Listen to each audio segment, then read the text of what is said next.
How to add a watermark on your PowerPoint presentation. Hello everybody, and let's get started. If you want to add a customized watermark on your PowerPoint presentation, this is the perfect tutorial. So to get started with, open PowerPoint presentation or PowerPoint application on your device. You can either search it on the search bar or you could just click on the apps. Once you do it, go to one of the slides of the PowerPoint where you want to add the PowerPoint watermark.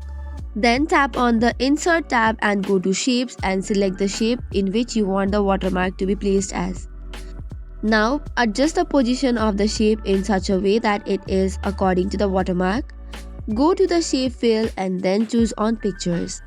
Now click on From a File and select the picture that you want to add and then tap on Insert. Doing so will insert the picture on the specific shape only. Once that is done, now you have to tap on the shape outline option.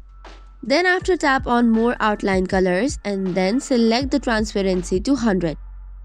Now you can click on OK and go back. Next option is to increase the opacity and the transparency of the picture so that it looks like a watermark. To do so, you click on this small icon and you will get to the shape format or format picture. From here, go to the first option, which is for files. Click on picture or texture full and then increase the opacity likewise. Keep it in such a way that it looks like a watermark and then tap on OK. Now you can use the same watermark for all the slides in your presentation. So that's all for today's video. For more such contents, do not forget to hit the like and subscribe button. Thank you and keep watching.